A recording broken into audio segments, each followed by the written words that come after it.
নমস্কার। আমি আজকে পুরনো জিনিসকে নতুন করে আনার চেষ্টা করছি। আজকে আমার রেসিপি হচ্ছে লাউয়ের পায়েস।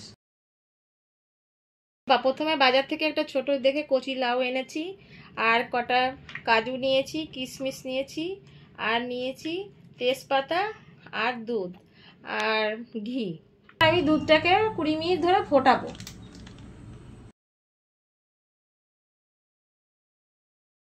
যতক্ষণ দুধ গরম হচ্ছে ততক্ষণ আমরা এই কাজগুলো সেরে নিই।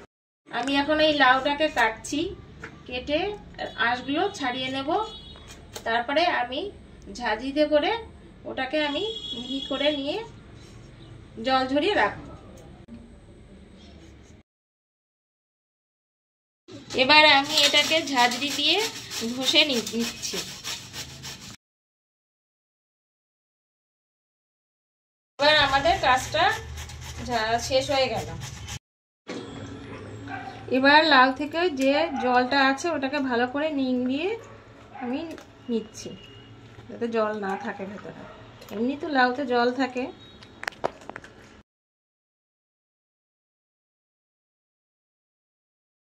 এবার আমি ঘিটা দিলাম 1 চামচ।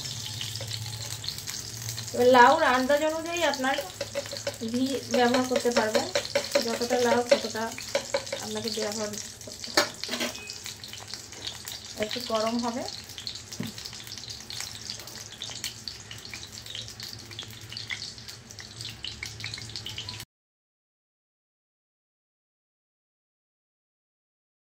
এবার আমি সেই নিংড়ানো লাউটাকে মধ্যে দিই।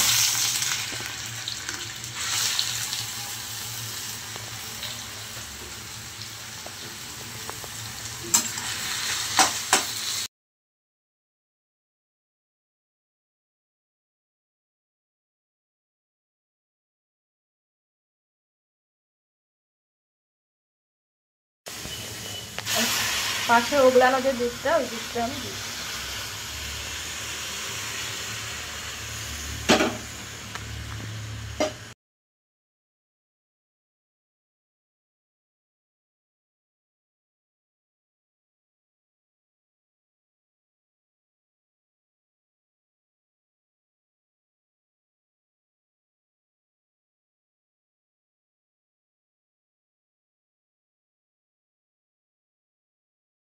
আমার লাউর পায়েস এখন কমপ্লিট।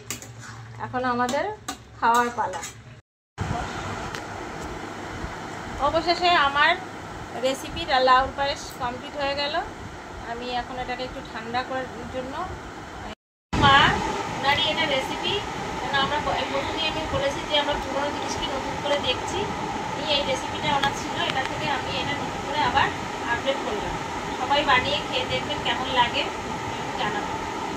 বাবা খুব সুন্দর হয়েছে, করে খেয়ে দেখুন, কালকেই করুন। কচি লাউ লাগবে, কচি লাউ।